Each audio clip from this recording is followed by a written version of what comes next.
नाज़रीन गिरामी अस्सलामु अलैकुम वरहमतुल्लाहि वबरकातुहू।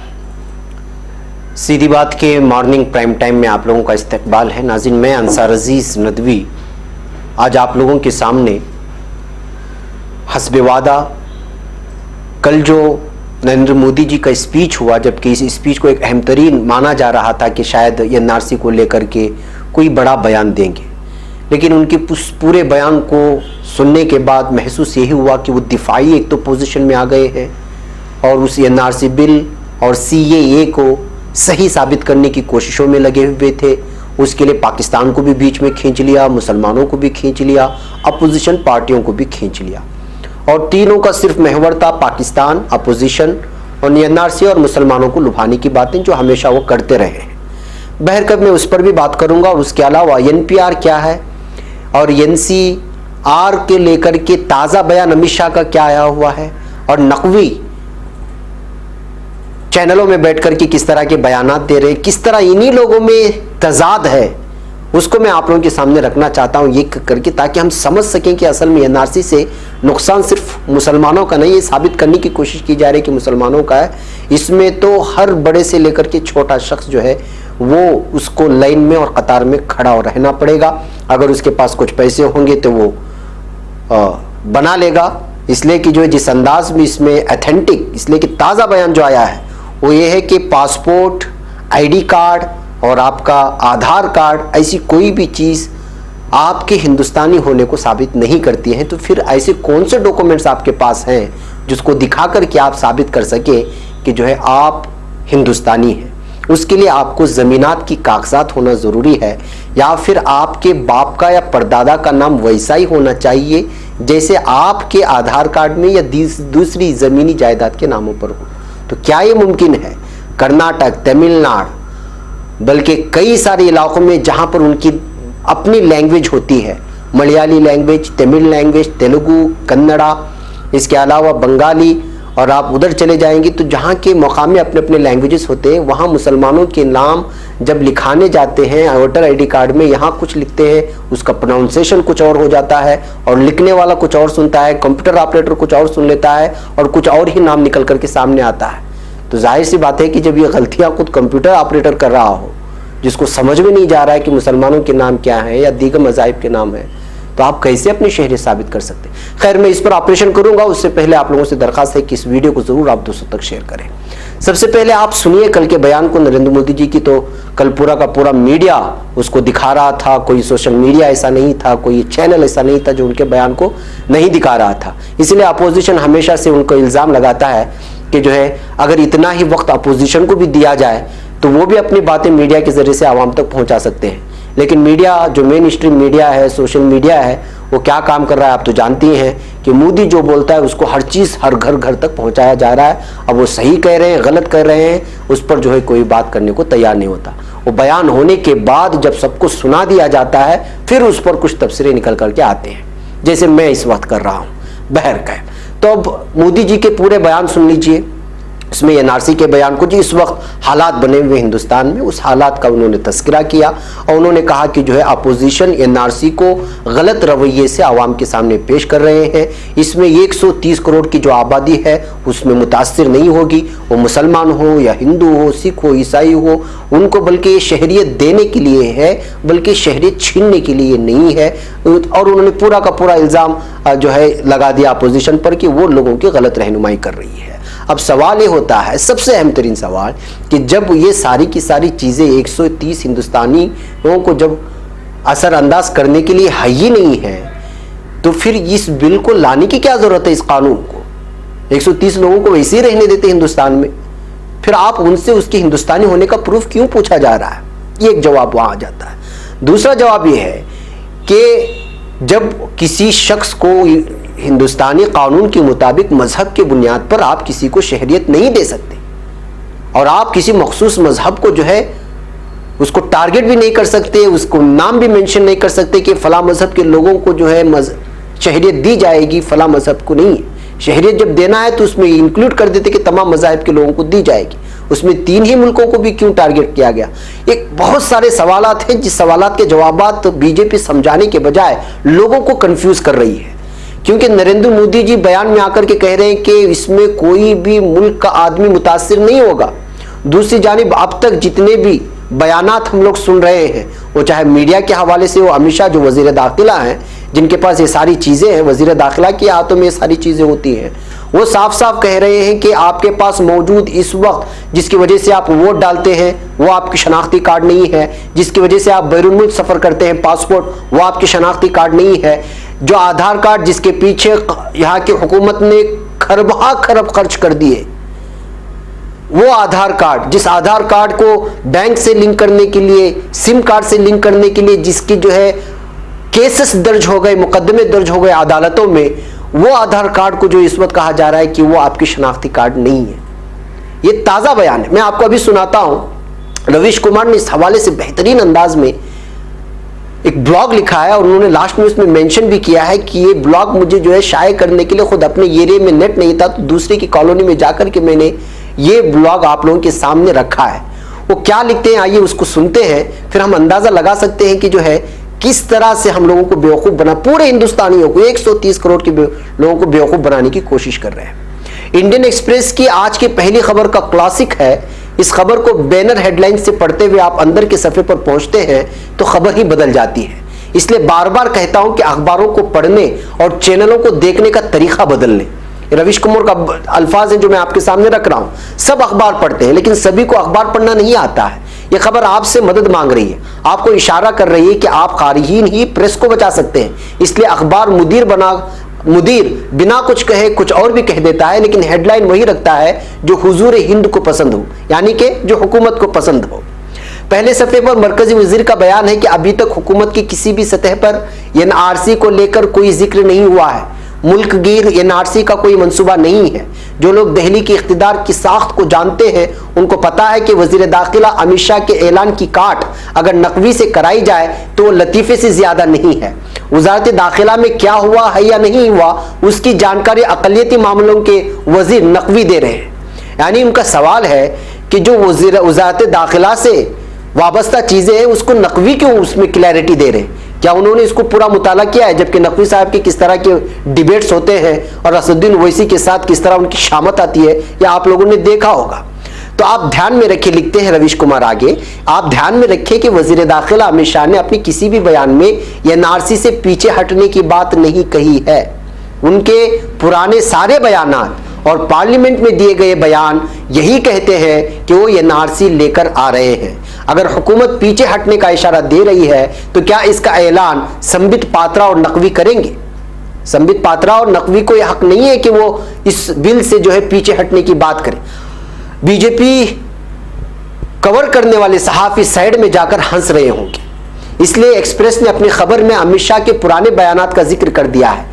पार्लियामेंट में एनआरसी को लेकर दिए गए पुराने जवाबात का भी जिक्र किया गया है। खबर नकवी से शुरू होती है कि हुकूमत के किसी भी सतह पर एनआरसी को लेकर बहस नहीं हुए, फिर पहुंचती है बीजेपी के जनरल सेक्रेटरी राम माधव के बयान पर, जिसमें वो कहते हैं कि अभी एनआरसी के बारे में बात करना बेकार होगा क्योंकि हुकूमत ने कोई डिटेल नहीं तैयार की है। लेकिन ठीक दो पैराग्राफ के बाद उसी खबर में राम माधव का बयान है कि वजीर दाखिला ने ऐलान किया है चूंकि इसके होने में 2 साल का वक्त लग जाएगा और भी कोई डिटेल मुल्क के सामने नहीं आई है, इसलिए इस पर बात करने का वक्त नहीं है। ये राम माधव का बयान एक ही खबर में 2 मरतबा शाये होता है। एक जगह बात करना बेकार होगा और दूसरी जानिब 2 साल का अरसा है, इस वजह से जो है अभी उस पर बात करने में वक्त नहीं है। अगर टेलीग्राफ होता तो हेडलाइन बनाता कि एनआरसी आने में 2 साल लगेगा। ऐसा नहीं है कि एक्सप्रेस का मुदीर जद्दोजहद नहीं कर रहा है, वो खबर को हुकूमत के हिसाब से लिख रहा है मगर समझ पढ़ने वालों पर छोड़ दे रहा है। ये कॉपी एक्सप्रेस की सहाफत की शानदार तारीख की नायाब कॉपी है जिसमें सहाफत है और नहीं भी है। यानी ये आज के अखबारात की कहानी सुना रहे हैं रवीश कुमार हमारे सामने कि वो मुद्दे को कैसे बदल देते हैं। वरना इंडियन एक्सप्रेस से हेडलाइन लगाता कि राम माधव कहते हैं कि एनआरसी को आने में 2 साल लगेंगे, मगर माधव और नकवी को पता नहीं है कि हुकूमत में क्या हो रहा है, क्योंकि दोनों कहते हैं एनआरसी को लेकर कोई डिटेल नहीं है। एक्सप्रेस की खबर स्क्रेबल का नमूना है, जैसे बच्चा किसी सफ़े पर पेंसिल से गूंज देता है। गूंजना भोजपुरी का अजीम लफ्ज़ है। इसी जुमे के दिन PIBU डिटेल जारी करता है जिसमें एनआरसी को लेकर सारे सवालों के जवाब दिए गए हैं। बताया गया है कि एनआरसी के वक्त किन किन दस्तावेजों की जरूरत पड़ सकती है। इसमें आधार से लेकर वोटर आईडी कार्ड की बात है, लेकिन खबर छपी है कि एनआरसी का डिटेल नहीं आया है। कायदे से हेडलाइन ये होती कि हुकूमत ने आवाम को एनआरसी का डिटेल बताया, यानी वो इस सिमत में कदम और आगे बढ़ गई है। एक्सप्रेस अगर अपनी पहली खबर में इस जानकारी के साथ नकवी और मादों के बयानात को रखता तो कारी और बेहतर तरीके से देख लेता कि हुकूमत कैसे कैसे खेल खेलती है। इस खेल की एक ही बुनियाद है, लोगों की समझने की सलाहियत दुव्वम दर्जे की है और प्रेस हमारी जूती के नीचे। बिहार के वजीर आला का बयान भी इस मजबूत एतमाद पर है कि एनआरसी के मुखालिफों को अकल नहीं है, उनको कुछ बयान दे दो चने की तरह चबाते रहेंगे। आपको मालूम होना चाहिए कि बिहार के वजीर आला एक तो राज्यसभा में उन्होंने उसका तो बिल की हिमायत की और यहां आकर के बोल रहे हैं कि हम उसको नाफिज नहीं करेंगे। तो मतलब यह है कि लोगों को बेवकूफ समझ रहे हैं, वहां जाकर के हिमायत करेंगे, लोगों के सामने आकर के कहेंगे हम एनआरसी को दाखिल नहीं करेंगे, नाफिज नहीं करेंगे। तो ये जो मुनाफिकत है क्यों है, ये सवाल उठाए जा रहे हैं। अब इसी खबर में बिहार के वजीर आला नीतीश कुमार का बयान छपा है कि बिहार में एनआरसी नाफिज नहीं होने देंगे। कायदे से सहाफियों को फौरन बिहार हुकूमत में मुआविन बीजेपी का बयान लेना चाहिए था, तब पता चल रहा था। वैसे नीतीश कुमार ने यह नहीं कहा कि वो बड़े पहलवान अमित शाह से बात करने की हिम्मत जुटा पाएंगे और उनसे बोल कर आएंगे कि एनआरसी नाफिज नहीं करेंगे। ऐसा कुछ नहीं हुआ। इसी तरह लोक जनशक्ति पार्टी के चिराग पासवान के बयान का भी मतलब नहीं है। दोनों वही करेंगे जो हुकूमत कहेगी, लेकिन आवाम को बेवकूफ बनाते रहेंगे। काश आप सभी ने जॉर्ज ऑरवेल की 1984 पढ़ी होती, जो किताब है जिसमें वजारत इत्तिलात और नशरियात का नाम मिनिस्ट्री ऑफ ट्रुथ है, सच की वजारत, जिसका काम झूठ फैलाना है। ऑरवेल की इस तस्नीफ में जो वजारत लोगों को सताती है उसका नाम है मिनिस्ट्री ऑफ लव, यानी वजारत मोहब्बत है। आप समझ गए होंगे। सोचिए हिंदी अखबारों में किस लेवल का खेल रचा चल रहा होगा। मोदी हामियों को भी सोचना चाहिए कि जब वो हुकूमत के हर गलत और झूठ की हिमायत करती है तो फिर खबरों का मैनेजमेंट क्यों हो रहा है, खबरों को खबरों की तरह आने दिया जाए। ऐसा ना करना मोदी हामियों की जहनी लियाकत की बेइज्जती है। उनको गोदी मीडिया से अपनी खुददारी की हिफाजत करनी चाहिए। मैं गोदी मीडिया से मोदी हामियों की खुददारी की हिफाजत के लिए लड़ता हूं। मैं हमेशा कहता हूं कि गोदी मीडिया वालों, आप हिम्मत से सच छुपाएं, मोदी हामी उसको झूठ मान लेंगे। झूठ मत छुपाओ क्योंकि वो सच मान लेंगे। जी हाँ, फिर आखिर में रवीश कुमार लिखते हैं कि हिंदुस्तान की गोदी मीडिया जमहूरियत की कातिल है। ये लाइन अपने घरों की दीवारों पर लिख दे, महल्लों में लिख दे। वैसे बहुत देर हो गई है, इंटरनेट बंद है, इसलिए दूसरे महल्ले में जाकर इस मजमून को पोस्ट करके आया हूं। ये रवीश कुमार का ब्लॉग है, आप फेसबुक में जाकर के हिंदी में इसको पढ़ सकते हैं। तो जाहिर सी बात है नाज़रीन कि यहाँ आवाम को रवीश कुमार ने समझाने की कोशिश की है, अखबारात के जरिए से, बयानबाजियों के जरिए से और मुख्तलिफ अल्फाजों के जरिए से जो है इस वक्त आवाम को बेवकूफ बनाने की कोशिश कर रहे हैं। बहरकैफ अब ब्लॉग से हट करके मैं आपको बात बताता हूं। आप लोगों को जानना चाहिए कि इस वक्त जब भी आप जाएंगे नेशनल मीडिया में या दीगर कहीं भी जाएंगे और बीजेपी लीडरान से जब कोई सवालात हो रहे हैं तो वहां पर बिलखुसूस मुसलमानों का नाम लिया जा रहा है और बीजेपी लीडर भी इसको जो है मखसूस करके मुसलमानों को कुछ नुकसान नहीं होगा, मुसलमानों को कुछ नुकसान नहीं होगा, इस बात पर दबाव बना रहे। जबकि हकीकत यह है कि एनआरसी से मुसलमानों से ज्यादा दीगर मज़ाहिब के लोगों का नुकसान होगा। मैंने इब्तिदा में ही कह दिया, पहले से लेकर के आप जितने भी बड़े करोड़पति हो, आप कहीं भी रह रहे हो, आपके घर में लोग पहुंचेंगे, आपसे आपके हिंदुस्तानी होने का सबूत मांगेंगे। जिन लोगों के आबा व अजदाद 70 सालों से कई बरस यहाँ रह रहे हैं, 6 और 7 साल में जो हुकूमत बनकर के आई है, जिनको अभी अभी जो है हुकूमत करना जिन लोगों ने सीखा है, वो हमारे पास खिदमत में आएंगे और हमसे पूछेंगे कि भाई आपके बाप दादा हिंदुस्तानी थे, उसका सबूत दो। ऐसे लोगों को हमें देना होगा जिन्होंने आज़ादी में रत्ती बराबर भी हिस्सा नहीं लिया था अंग्रेजों के खिलाफ।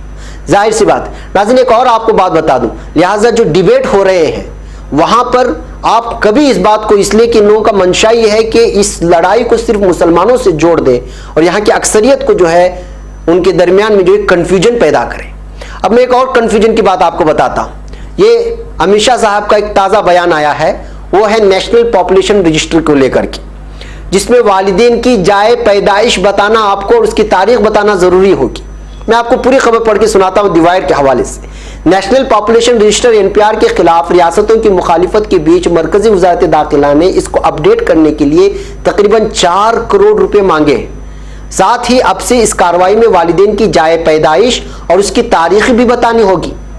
इंडियन एक्सप्रेस के मुताबिक जराये ने बताया कि वजारत दाखिला ने काबीना से 2021 की मर्दमशुमारी के लिए 8,754 करोड़ रुपए और एनपीआर अपडेट करने के लिए 3,941 करोड़ रुपए मांगे। काबीना के सदर वजीर आजम नरेंद्र मोदी हैं जो इस तजवीज को 24 दिसंबर को मंजूरी दे सकते हैं। एक जराये ने यह भी बताया है कि एनपीआर डेटा को मर्दमशुमारी के पहले मरहले के साथ अपडेट किया जाएगा, यानी कि मर्दमशुमारी होगी 2021 से कि हिंदुस्तान में कितने लोग हैं जानने के लिए, इसी को कहते हैं मर्दमशुमारी। अपडेशन की कार्रवाई के दौरान कोई बायोमेट्रिक डेटा नहीं लिया जाएगा।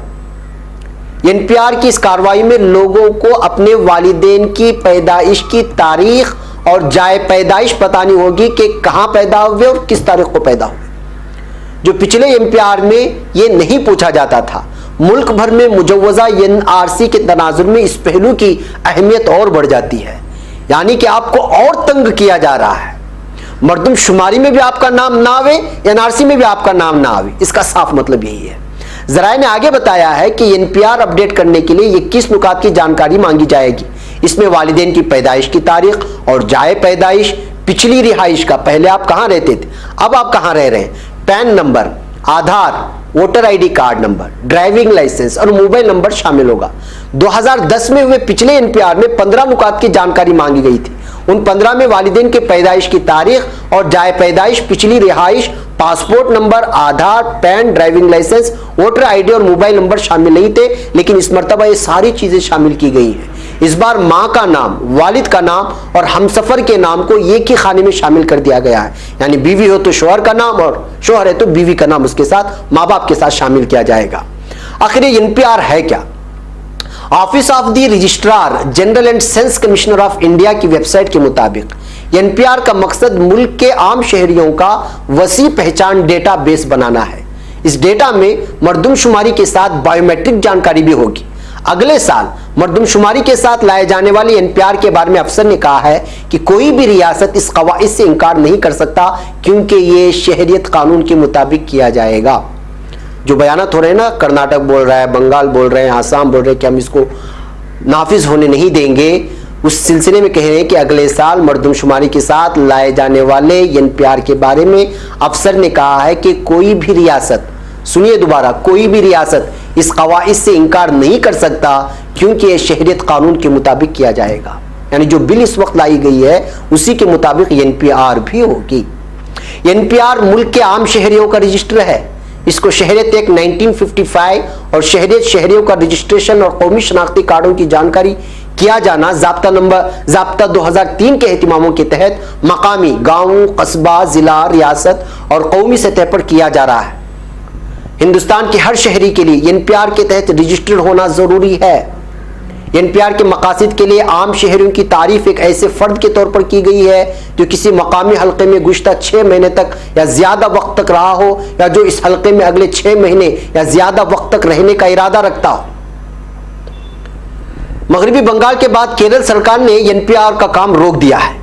मगरबी बंगाल के बाद केरल सरकार ने भी रियासत में एनपीआर से जुड़े सभी काम रोकने के हुक्म दे दिए हैं। यह फैसला लोगों के बीच पैदा उस खदशे के मद्देनजर लिया गया है कि मुतनाज़ा शहरियत कानून के बाद एनपीआर के जरिए एनआरसी को नाफिज किया जाएगा। वज़ीर आला दफ्तर सीएमओ की जानिब से जारी एक बयान में कहा गया है कि सरकार ने एनपीआर को मुलतवी रखने का फैसला किया है, क्योंकि खदशा है कि इसके जरिए एनआरसी नाफिज की जाएगी। मैंने अभी आपसे बताया एनपीआर भी बेवकूफ बनाने की इस वक्त ये बन रही है। इस वजह से आसाम के बाद केरल ने भी इसको रोक दिया है।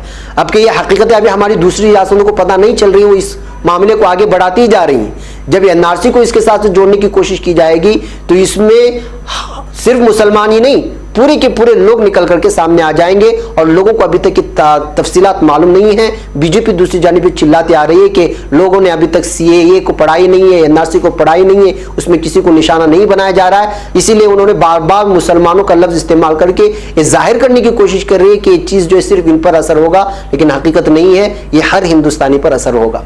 वज़ीर आला पिनराई विजयन के दफ्तर ने कहा कि कदम इसलिए उठाया गया है क्योंकि एनपीआर आईनी कदरों से दूर करता है और ये मामला सुप्रीम कोर्ट में ज़ेर गौर है। सीपीआईएम की क़ियादत वाली रियासती सरकार की तरफ से फैसला रियासत के मुख्तलिफ हिस्सों में शहरियत कानून के खिलाफ हो रहे मुजाहरे के बीच लिया गया है। बहरकैफ नाज़रीन, ये सारी चीज़ें जो मैं आप लोगों के सामने रख रहा हूँ, दरअसल ये एक लंबा प्रोसेस है NPR हो या NRC हो या CAA हो, ये ऐसा एक जाल है समझिए कि इसमें हर हिंदुस्तानी फंसेगा और हर हिंदुस्तानी परेशान होगा। अपनी सारी ड्यूटी, अपने सारे जॉब, अपनी सारी टीचिंग, अपनी सारा जो प्रोफेसरी है, सारी चीजें छोड़ करके इन डॉक्यूमेंट्स को जमा करने के पीछे अपनी जिंदगी लगानी होगी। यही हुआ आसाम में भी, और उसके बाद NPR ऐसे बहुत सारे थोड़े बहुत कवानीन से हट करके सारे मुल्क में जब ये नाफिज किया जाएगा तो उस वक्त पता चलेगा कि जो है ये जो असरअंदाज होने वाला है वो सिर्फ मुसलमानों पर नहीं है। हाँ, अलबत्ता CAA में मुसलमानों को हटा करके CAA में सिर्फ तमाम दीगर मज़ाहिब को शामिल किया जाना, उसमें सिर्फ मुसलमानों का नाम निकल करके आ रहा है, इस वजह से कि इसमें जिन लोगों का नाम NRC में नहीं आएगा उन लोगों को जो है डिटेंशन सेंटर में डाल दिया जाएगा। जबकि कल मोदी ने अपने बयान में साफ कह दिया है कि हिंदुस्तान में एक भी डिटेंशन सेंटर नहीं है, लेकिन आसाम में जाकर के देखेंगे तो वहाँ डिटेंशन सेंटर है। और उस डिटेंशन सेंटर जो 4 फुटबॉल जो है मैदान से भी बड़ा डिटेंशन सेंटर जहां बनाया जा रहा है, जिसमें जो है कई करोड़ रुपए लग गए हैं और लगाए जा रहे हैं, और वो भी कितने लोगों के लिए, सिर्फ 3 लाख लोगों को रखने के लिए, जबकि वहां पे जितने लोगों का नाम नहीं आया है वो हिंदू और मुसलमान मिलकर के जो है 12-13 लाख से ज्यादा के लोगों के नाम नहीं आए फैमिलीज के। तो अगर 13 लाख, 14 लाख, 15 लाख सिर्फ अगर आसाम के हैं, तो आप तमाम रियासतों के अगर उसी अंदाज में आप उसको काउंट करते चले जाएं तो कितनी रियासत है, 26-30 रियासतों को माल करके चले, 30 को आप ज़र्ब दें 14 लाख से, और फिर उसके बाद डिटेंशन सेंटर पर जितने अखराजात होंगे उसका अंदाज़ा लगाएं, और फिर वहाँ पर रखना, लोगों को खिलाना, वहाँ पर आपको जो है हॉस्पिटल बनाना।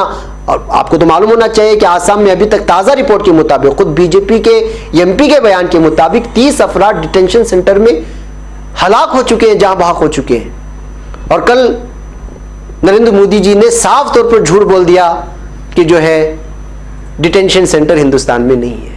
अब आप यकीन कर सकते हैं कि किस तरह जो है हम भारतीयों को कंफ्यूज करने की कोशिश की जा रही है। भाई नाज़रीन, ये तफसीलात थी जो आप लोगों के सामने आना है, आप समझने की कोशिश करें, एहतिजाज कर रहे हैं कीजिएगा, लेकिन NPR क्या चीज़ है, NCR क्या चीज़ है, मैं अपने भाइयों से भी कह रहा हूँ, और वो लोगों को जिन लोगों को बेवकूफ़ बनाया जा रहा है कि इसमें जो है दीगर मज़ाहिब मुसलमानों से हटकर के उनको असरअंदाज नहीं होगा, वो तो असरअंदाज तो नहीं होगा, उनको मुल्क से बाहर तो नहीं भेजा जाएगा, लेकिन आपकी ज़िंदगी के 15-20 साल तो निकाल ही लेंगे सिर्फ डॉक्यूमेंट को बनवाने में, ये बात साफ है। बैकअप नाज़रीन, आज के प्राइम टाइम में मुझे इजाज़त दें। इंशाल्लाह शाम में जो एहतिजाजात की नई और ताज़ा तस्वीरें पहुँच रही हैं, सुबह से आ रही हैं, मैं इंशाल्लाह शाम की इसमें आपके सामने पेश करूँगा। तब तक के लिए इजाज़त दें। अस्सलामु अलैकुम रहमतुल्लाहि व बरकातहू।